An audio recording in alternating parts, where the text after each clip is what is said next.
안녕하세요. 써니북타임입니다. 오늘은 한국 단편소설 중에서 김유정님의 소낙비를 준비했습니다. 먼저 작가님을 소개해드리겠습니다. 김유정, 1908년에서 1937년, 강원도 춘천 신례마을에서 출생, 휘문고등보통학교를 거쳐 연희전문학교 문과를 중퇴했다.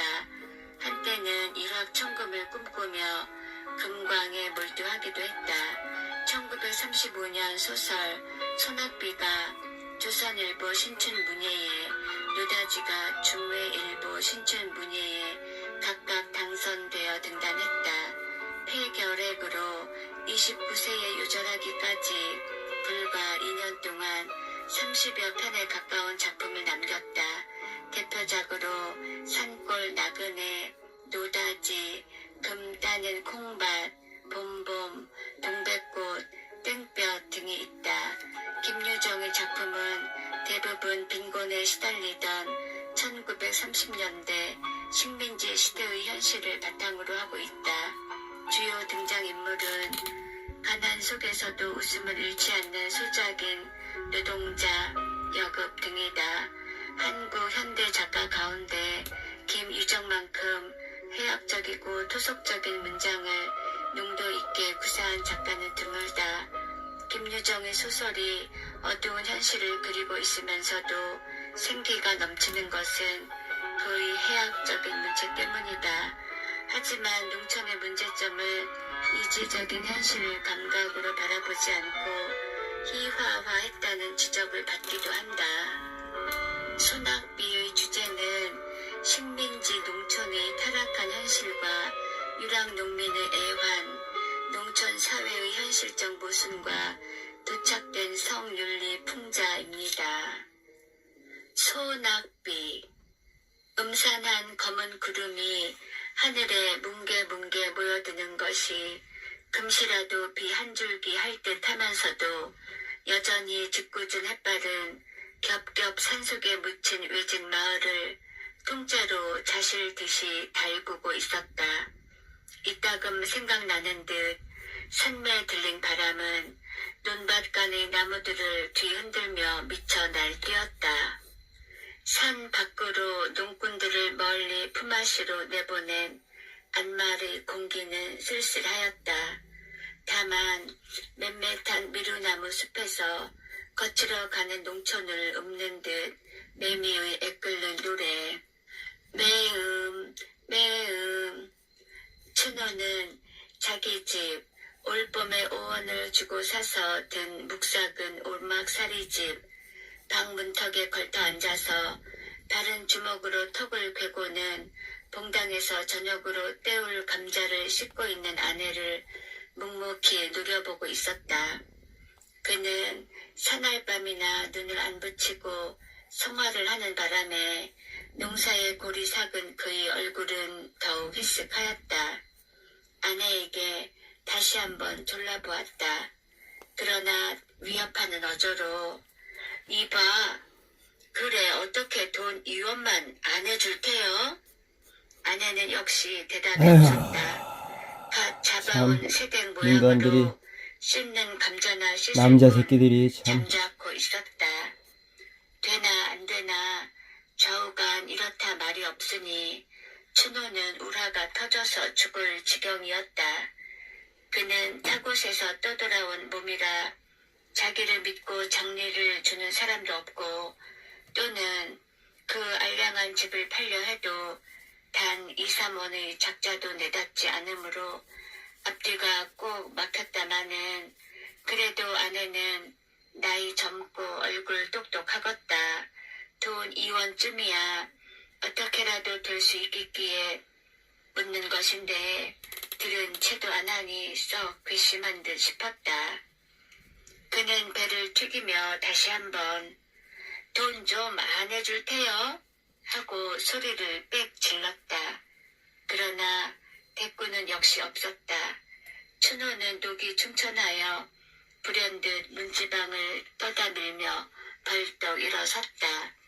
눈을 혹뜨고 벽에 기댄 지게 막대를 손에 잡자 아내의 옆으로 바람같이 달려들었다.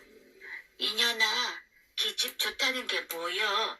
남편의 근심도 덜어주어야지. 아휴, 끼고 자자는 기집이여?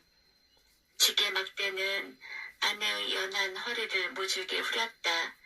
까부라지는 비명은 모지락스레 찌그러진 울타리 틈을 벗어나간다.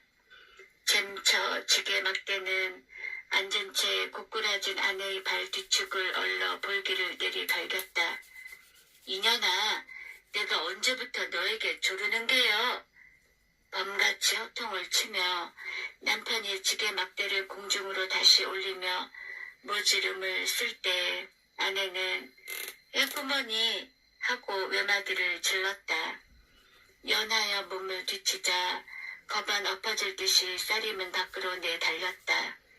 얼굴에 눈물이 흐른 채 황그리는 걸음으로 문 앞의 언덕을 내려와 겨울을 건너고 맞은 쪽에 뚫린 콩밭길로 들어섰다. 또 네가 날 피하면 어디 갈 테요?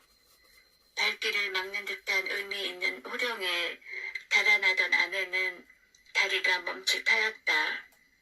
그는 고개를 돌리어 쌀이문 안에 아직도 지게막대를 들고 서 있는 남편을 바라보았다. 어른에게 죄진 어린애같이 입만 쫑긋쫑긋하다가 남편이 뛰어나올까 겁이 나서 겨우 입을 열었다. 쇠돌 엄마 집에 좀 다녀올게요. 쭈뼛쭈뼛 변명을 하고는 가던 길을 다시 휑하게 내걸었다. 아내라고 요새 이 돈 2원이 금시로 필요함을 모르는 바도 아니었다마는 그의 자격으로나 노동으로나 돈 2원이란 감히 땅뜸도 못해볼 형편이었다. 버리래야 하잘 것 없는 것, 아침에 일어나기가 무섭게 남에게 뒤질까 영산이 올라 산으로 빼는 것이다. 조그만 종댕이를 허리에 달고 거한 산중에 드문드문 박혀있는 도라지 더덕을 찾아가는 일이었다.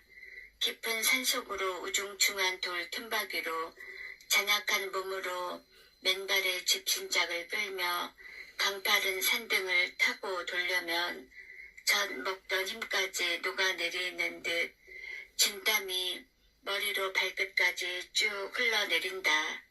아랫도리를 단 외겹으로 두른 낡은 치맛자락은 다리로 허리로 척척 엉기어 걸음을 방해하였다. 땀에 부른 종아리는 거친 숲에 긁혀 그 쓰라림이 말이 아니다. 게다가 무거운 흙내는 숨이 탁탁 막히도록 가슴을 찌른다.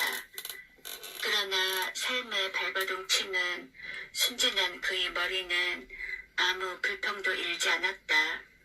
가뭄에 콩 나기로 어쩌다 도라지 순이라도 어지러운 숲속에 하나둘 뾰족이 뻗어있는 것을 보면 그는 그래도 기쁨에 넘치는 미소를 띄었다.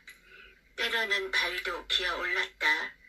정이 못 기어오를 그런 험한 곳이면 칡덩굴에 매달리기도 하는 것이었다. 꿰꾸게 전 무명적삼은 벗어서 허리춤에다 꾹 찌르고는 호랑이 숲이라 이름난 강원도 산골에 매달려 길을 쓰고 허비적거린다. 골 바람은 지날 적마다 알몸을 두른 치맛자락을 공중으로 날린다. 그제마다 검붉은 볼기짝을 사양없이 내보이는 칡덩굴이 그를 본다면 배를 움켜쥐어도 다 못 볼 것이다마는 다행히 그윽한 산골이라 그 꼴을 비웃는 놈은 뻐꾸기 뿐이었다. 이리하여 해동갑으로 해가를 하고 나면 캐어 모은 도라지 더덕을 얼러 사발 가웃 혹은 두어 사발 남짓하게 되는 것이다. 그러면 동리로 내려와 주막거리에 가서 그걸 내주고 보리쌀과 사발 바꿈을 하였다. 그러나 요즘엔 그나마도 철이 겨워 수출이 없다. 그 대신 남의 보리방아를 온종일 찧어주고 보리밭 그릇이나 얻어다가는 집으로 돌아와 농토를 못 얻어 뻔뻔히 노는 남편과 같이 나누는 것이 그날 하루하루의 생활이었다. 그러고 보니 돈 2원은커녕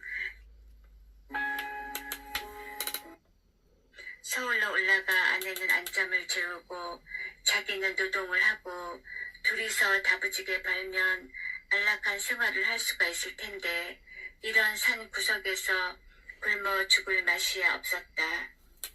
그래서 젊은 아내에게 돈 좀 해오라니까 요리 맡긴 조리 맡긴 매만 피하고 곁들여 주지 않으니 그 소행이 여간 괘씸한 것이 아니다. 아내가 물에 빠진 생쥐꼴을 하고 집으로 달려들자 미처 입도 벌리기 전에 남편은 이를 악물고 주먹 뺨을 냅다 붙인다. 너 인연 매만 살살 피하고 어디가 자빠졌다 왔니?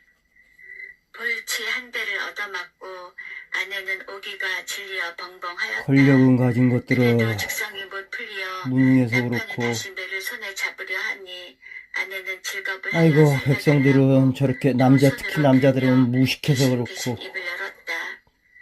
내일 돼유,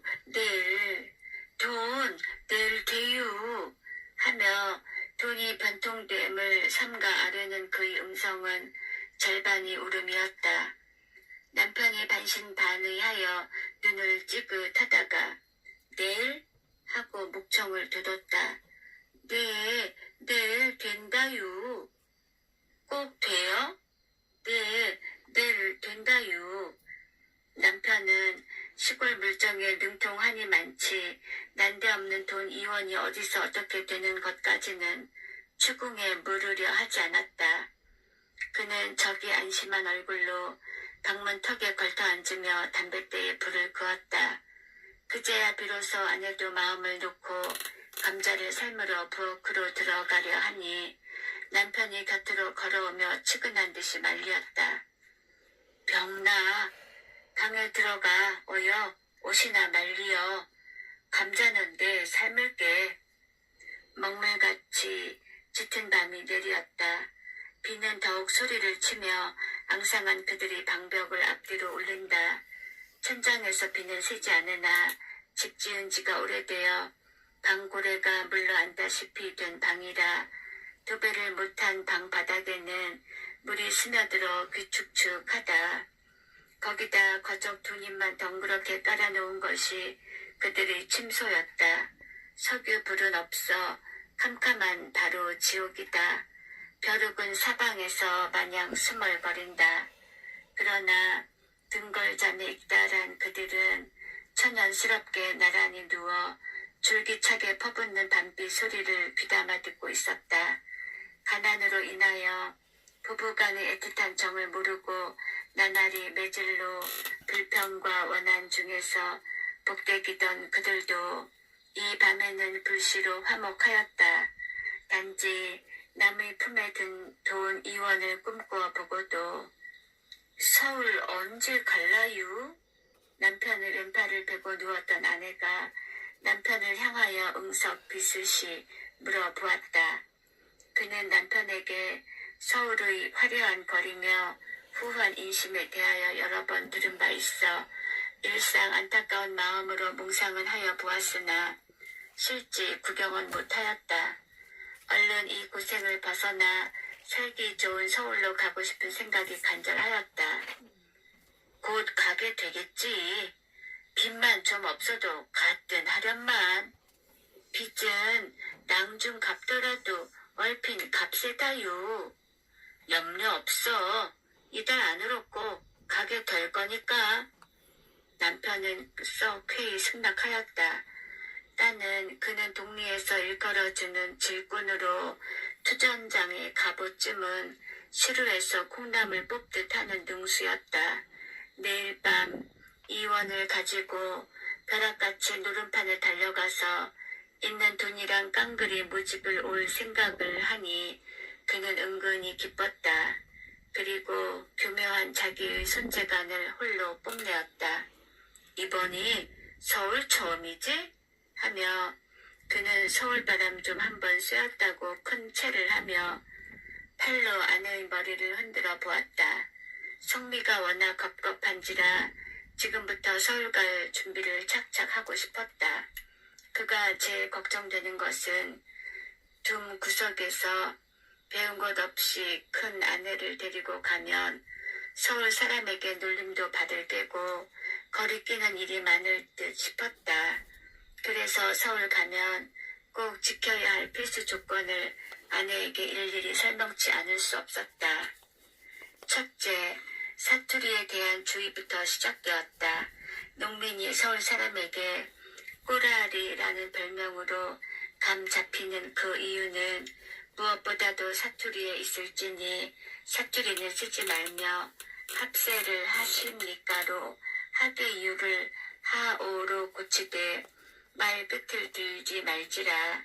또 거리에서 어릿어릿하는 것은 내가 시골 뜨기요 하는 얼뜬 짓이니 갈 길은 제게 가고 볼 눈을 또릿또릿이 볼지라 하는 것들이었다.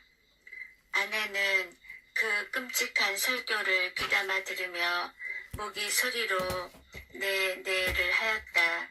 남편은 더 시간가량을 셀 틈 없이 꼼꼼하게 주의를 다져놓고는 서울이 풍습이며 생활 방침 등을 자기의 의견대로 그럴싸하게 이야기하여 오다가 말 끝이 어느덧 화장술에까지 이르게 되었다. 시골 여자가 서울에 가서 안잠을 잘 자주면 몇 해 후에는 집까지 얻어 갖는 수가 있는데 거기에는 얼굴이 예뻐야 한다는 소문을 일찍 들은 바 있어 하는 소리였다. 그래서 날마다 기름도 바르고 분도 바르고 버선도 신고 해서 주인 마음에 쏙 들어야 한참 신바람이 올라 주워 섬기다가 옆에서 새근새근 소리가 들리므로 고개를 돌려보니 아내는 이미 골아 떨어져 잠이 깊었다. 이런 망할 거, 난 말하는데 자빠져 잔담. 남편은 혼자 중얼거리며 바른 팔을 들어 이마 위로 흐트러진 아내의 머리칼을 뒤로 쓰다듬어 넘긴다. 세상에 귀한 것은 자기 아내. 이 아내가 만약 없었던들 자기는 홀로 어떻게 살 수 있었으려는가. 명색이 남편이며 이날까지 옷 한 벌 변변히 못해 입히고 고생만 시킨 그 죄가 너무나 큰 듯 가슴이 뻐근하였다. 그는 막살스러운 팔로 아내의 허리를 꼭 껴안아 자기의 앞으로 바태기 끌어당겼다. 밤새도록 줄기차게 내리던 빗소리가 아침에 이르러서야 겨우 그치고 점심때에는 생기로운 볕까지 들었다. 쿨렁쿨렁 눈물 나는 소리는 요란히 들린다. 시내에서 고기 잡는 아이들이 고함이며 농부들의 희희낙낙한 매나리도 기운차게 들린다. 비는 추노의 근심도 씻어간 듯 오늘은 그에게도 즐거운 빛이 보였다. 저녁 재누리 때 되었을걸? 얼른 빚고 가봐. 그는 갈증이 나서 아내를 대고 재촉하였다. 아직 멀었어요. 먼 게 뭐냐? 늦었어. 아내는 남편의 말대로 벌써부터 머리를 빗고 앉았으나 원체 달포나 아니 가리어 엉키러진 머리가 시간이 꽤 걸렸다. 그는 호랑이 같은 남편과 오래간만에 정다운 정을 바꾸어 보니 근래에 볼 수 없는 희색이 얼굴에 떠돌았다. 어느 때에는 맥적게 생글생글 웃어도 보았다. 아내가 꼼지락거리는 것이 보기에 퍽이나 갑갑하였다. 남편은 아내 손에서 얼레빗을 쑥 뽑아들고는 시원실에 쭉쭉 내려 빗긴다. 다 빗긴 뒤 옆에 놓인 밥사발의 물을 손바닥에 연신 칠해가며 머리에다 번지르르하게 발라놓았다. 그래놓고 위에서부터 머리칼을 재워가며 맵시 있게 쪽을 딱 찔러주더니 오늘 아침에 한사코 공을 들여 삼아 놓았던 집신을 아내의 발에 신기고 주먹으로 작은 골을 내주었다. 이제 가봐. 하다가 바로 곧 와. 응? 하고 남편은 그 이원을 고이 받고자 손색 없도록 실패 없도록 아내를 모양내 보냈다. 참,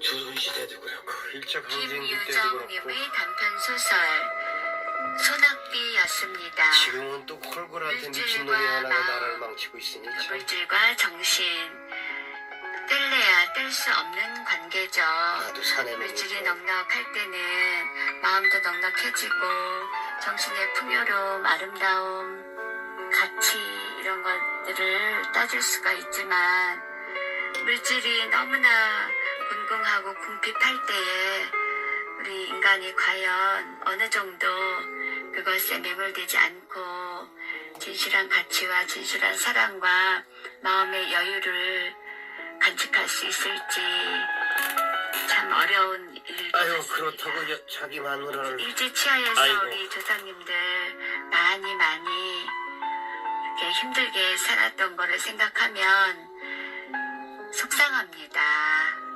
소낙비만이 편안한 밤 아니라 되세요. 소낙비만이 아니라 이런 소설이 감사합니다. 당시에 많았습니다. 참 한심한 나도 사내지만 아이고 사내 새끼들이 참.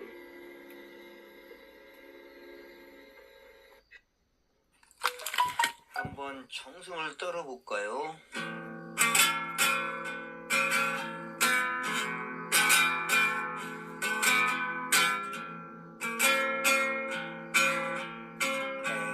해저문 소양강에 방울이 지며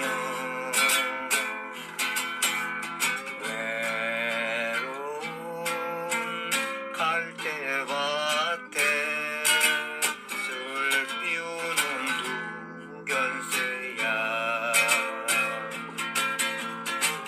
18딸기 같은 어린 내 순정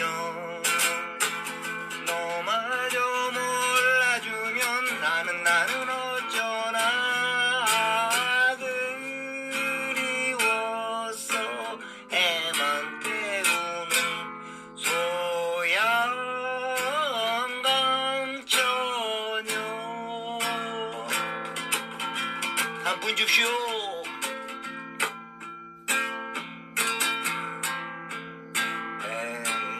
배저문 소양강에 방울이 지며 외로운 갈대밭에 슬 피우는 두견새야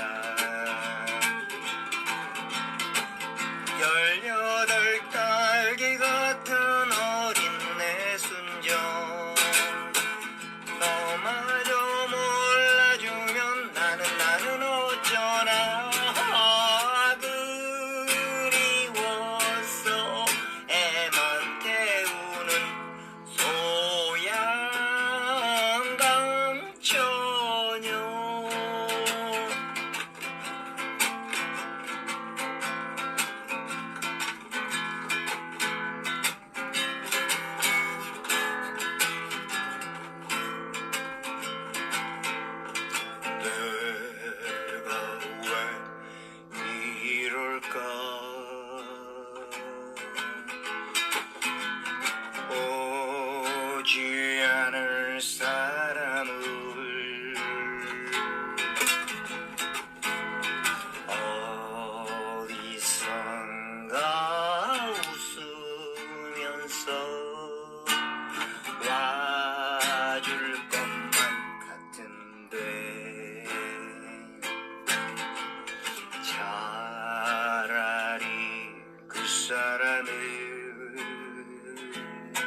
멈춰지네.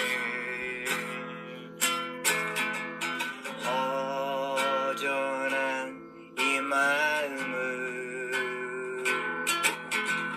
어떻게 달래보나. 내게서 떠나버린 장밋빛 스카프.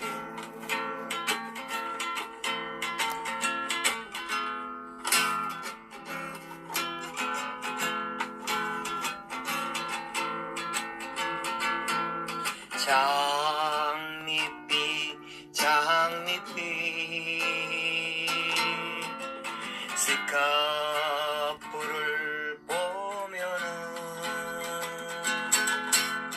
내 눈은 빛나네. 걸음이 멈춰지네. 허전한 이 마음을 어떻게 달래보나. 내게서 떠나버린 장밋빛 스카프.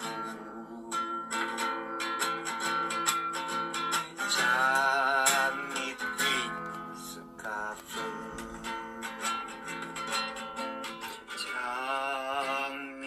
장밋빛 스카프.